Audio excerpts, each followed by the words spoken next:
Bueno, en primer lugar me parece importante que haya mujeres haciendo teología porque no somos ajenas al fenómeno religioso. Nosotras las mujeres, muy por el contrario, somos muy partícipes de lo religioso, experimentamos nuestra fe, expresamos nuestra fe, tenemos prácticas de fe, somos personas muy espirituales, enseñamos incluso a nuestros hijos e hijas esa fe, somos maestras de lo religioso. Podríamos decir incluso que somos grandes teólogas en esta sociedad, porque además hacemos estas reflexiones desde el día a día y no desde un lugar privilegiado de oficina o recibiendo un salario por esta reflexión. Es una reflexión incluso, me parece a mí, más honesta. Por otro lado, aún más relevante, porque nosotras como mujeres experimentamos a Dios desde nuestra particularidad de mujeres, desde nuestros cuerpos de mujeres, desde nuestra subordinación social, no divina, desde nuestras particularidades a causa del género, de la clase social, del color de piel, porque no somos una mujer, somos muchas mujeres, de nuestro estado civil, de nuestra vivencia de la sexualidad y la reproducción. Y esta experiencia de fe no puede ser dicha sino por nosotras mismas, por las propias mujeres. Las mujeres por años estuvimos excluidas de lo que era la educación formal. Aún hoy en día somos una minoría quienes tenemos acceso a un nivel superior en nuestra condición de mujer, pero nuestras escuelas son otras. Es en el día a día, es resolviendo los problemas que se nos presentan, es criando a nuestros hijos o siendo hermanas y amigas de otras en esta sociedad que nos demanda tener solidaridad entre nosotras.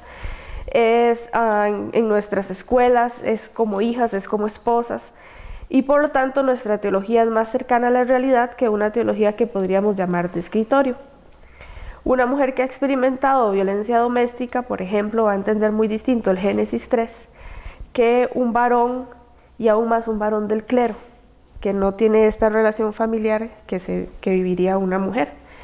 Una mujer que sufre sus ciclos menstruales cada mes tendrá una comprensión de sí misma como creación de Dios muy distinta de lo que puede tener otra persona interpretando a la mujer como creación de Dios desde fuera, donde va a tener probablemente en esa interpretación un interés patriarcal, o sea, un interés por mantener un sistema en donde la mujer ya tiene un rol dado.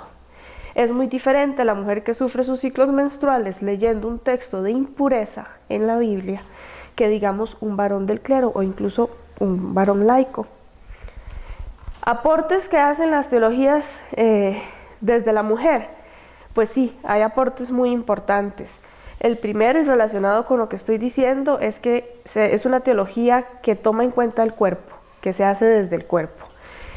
Cambia el lugar donde se hace conocimiento, cambia el lugar epistemológico, y esta nueva forma de hacer conocimiento nos permite ver otras revelaciones de Dios que no estábamos viendo antes. Otro aporte que hacen es la validación de la palabra y la experiencia, el lugar de opresión y el lugar de revelación. O sea, Dios está en la historia y está en la historia de las mujeres también, no únicamente en una tradición que nos viene de cientos de años atrás y que repetimos, sino que nos hace coherencia en nuestra vida, en nuestra experiencia. También cuestiona los esencialismos o los universalismos, esas ideas amplias, ¿verdad?, de lo que es el ser humano o lo que es Dios o lo que es ser iglesia, y lo enmarcamos a veces de una manera muy cuadrada. Rompe con esto, ¿verdad? Es más amplio, no podemos simplificar, no podemos incluso definir, sino que es mucho más amplio. Reivindica también a la mujer como un ser humano digno y con derechos, o sea, tiene una antropología igualitaria. Ya no estamos partiendo de un androcentrismo donde el centro de la sociedad es el varón y todo lo entendemos desde el varón, sino que estamos hablando ahora del ser humano, hombre y mujer, es igualitaria. Tiene una sospecha hermenéutica, o sea, una sospecha a la hora de leer los textos bíblicos que la teología tradicionalmente hecha por varones no tiene, y esta sospecha nos permite hacernos preguntas y ver claves en el texto que no estábamos viendo. Y además nos permite leer desde nuestros contextos particulares. No solamente sospechamos del texto bíblico, sino de nuestra realidad, de nuestro contexto. Las teologías que hacemos las mujeres no se pueden separar de la realidad. Es desde el día a día, es desde las experiencias, es desde el cuerpo que lo hacemos. Y por eso la hermenéutica o la manera de acercarse al texto bíblico no deja de lado esa realidad. Otro aporte muy importante es que denuncia la injusticia, y principalmente la injusticia que se hace en nombre de lo divino. Por ejemplo, lo que llamamos los textos de terror, un nombre que le dio una teóloga estadounidense a estos textos donde se comete un crimen hacia una mujer y es legitimado en el texto bíblico.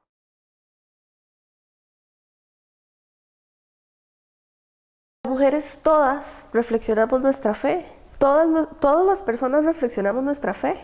Y todas las personas tenemos una manera de expresarlo, tenemos una manera de entenderlo, tenemos una manera de llevarlo a las prácticas, y las mujeres evangélicas no son la excepción. Otra cosa es qué es lo visible, porque lo visible sería justamente sí este grupo élite de la iglesia manejado por varones que tienen intereses políticos, intereses económicos, intereses patriarcales, y son los que son visibles. Pero, como decía, las mujeres de fe reflexionan su fe, la expresan. Y yo no diría que esto se limita a una tradición. Incluso hoy en día, en los contextos que estamos viviendo en la región, muchas mujeres de fe, quizás no en la iglesia, pero en conversaciones alrededor de una mesa, están expresando su preocupación. Se están haciendo preguntas. ¿Cómo interpretamos lo que está pasando? ¿Y qué te pareció lo que nos dijeron el domingo? O sea, las mujeres de fe constantemente están haciendo estas reflexiones. Lo que sucede también es que algunos espacios tienen mayor libertad las mujeres para expresarse que otros, hablando en términos de denominaciones evangélicas. Hay tradiciones en donde las mujeres de fe reflexionando y haciendo teología en cuanto a tradición evangélica, en todas las tradiciones evangélicas hay mujeres haciendo reflexión y haciendo teología. Y acudimos al texto y a la oración y reflexionamos nuestra realidad a la luz de la fe, no tanto a través de una mediación de la iglesia. Incluso esto es un fundamento de la teología o de la fe protestante. Ya no es la iglesia la que nos está presentando, la que nos trae el mensaje. No, la Biblia está al alcance de todos, todos nos acercamos, todos tenemos esta libertad con Dios y una relación con Dios, y es desde allí que estamos haciendo teología. Al menos esta es la teoría, ¿sí? Hay algunos grupos evangélicos en donde lamentablemente se cierran un poco más los espacios y sí es más controlada la reflexión. Y estas inquietudes que tienen las mujeres se quedan un poquito en lo íntimo, porque en este espacio no se puede expresar. Pero, como repito, las mujeres sí estamos haciendo teología y sí nos cuestionamos muchas de las cosas que están sucediendo. Y algunas iglesias evangélicas sí nos dan ese lugar para poder reflexionar y hacer preguntas. Como decíamos, la teología feminista parte de otro lugar para hacer conocimiento. Ya no es el varón, quizás burgués en el centro, sino una visión de la realidad más amplia que contempla a esos otros y a esas otras, no solamente a las mujeres, sino por eso decía, ahí se ve cuestión de clase social, cuestión de color de piel, o sea, hay muchos motivos por los cuales se está discriminando. Y la teología feminista tiene estos motivos en cuenta porque parte desde la realidad, desde otra visión, que no es aquello que nos han enseñado, ¿verdad?, a partir del hombre blanco. Y desde allí es que hace el aporte justamente para poder quebrar con esto, porque además es una teología que se atreve a hacerse la pregunta, porque entiende que el cuestionamiento no es, como nos han querido convencer, un cuestionamiento a Dios, una rebeldía contra Él, sino justamente lo que buscamos es ser honestas y tener una mayor claridad, una mayor responsabilidad con esta fe que nosotras estamos cargando. Y como dije anteriormente, es que las mujeres, por ejemplo, aquí en Latinoamérica somos las que más enseñamos fe a las nuevas generaciones. Somos las que más participamos en las iglesias, entonces nuestra responsabilidad es grande. Y con estas herramientas que tenemos para hacer teología, definitivamente cuestionamos los lugares de privilegio y esos otros y esas otras que han sido excluidos, que son malentendidos, ahora forman parte del centro desde donde reflexionamos la fe.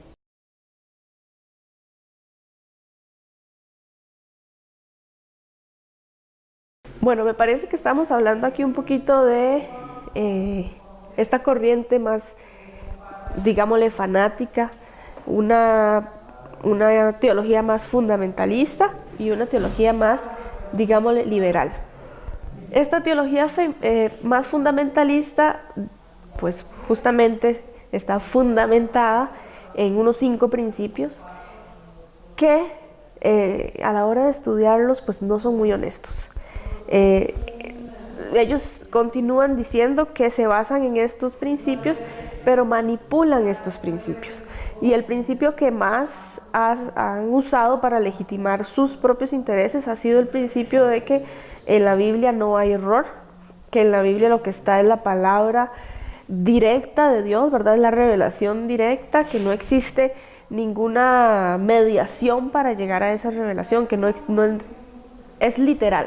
¿Okay? Si el texto me dice, para caricaturizarlo, hay que tirarse de un puente, entonces yo entiendo literalmente que todos los cristianos tenemos que ir a tirarnos de un puente, ¿verdad? Sin buscar qué era el mensaje de ese texto, sin hacer una reflexión, sin hacer una exégesis, ¿verdad? Entonces, primero, estos fundamentos de una fe fundamentalista son cuestionables, son muy cuestionables. Y surgieron de un contexto todavía más cuestionable. Surgen en Estados Unidos en medio de una situación política, en medio de un momento de la modernidad en donde las verdades eran cuestionadas y los grupos de poder no querían que su verdad fuera cuestionada. Además, Estados Unidos estaba entrando en una guerra con Irak y necesitaba legitimar esa guerra. Y el texto bíblico y los fundamentos de una fe fundamentalista sirvieron para esto. Entonces, bueno, esos son sus fundamentos, pero así como en Estados Unidos se utilizó hace años para legitimar la guerra con Irak, hoy en día podríamos preguntarnos qué se está legitimando a través de estos principios. ¿Son o no son realmente honestos? ¿Son principios de la fe o son unos criterios que hemos utilizado porque a partir de ellos podemos manipular nuestra realidad? Y eso por un lado. Una fe más liberadora, y llamémosla desde lo que veníamos hablando feminista, una teología feminista, son otros los principios que tiene. Repasando un poco lo que hemos hablado, la experiencia es válida, la palabra de las personas es válida.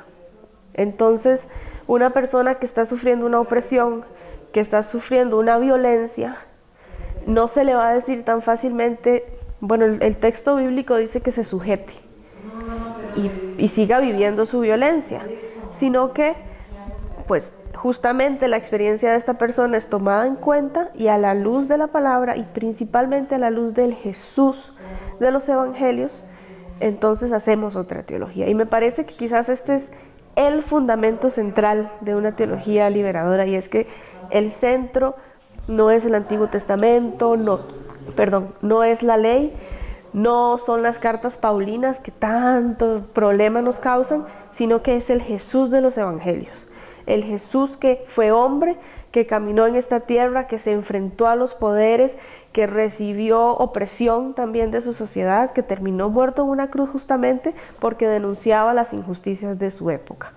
Y cuando seguimos a este Jesús, la teología se nos transforma completamente y podemos ver aquello que no estábamos viendo y podemos ser críticos ante la manipulación que se nos quiera hacer. Y bueno, se nos abre definitivamente es una visión de Dios, un Dios más cercano, un Dios más humano, un Dios liberador.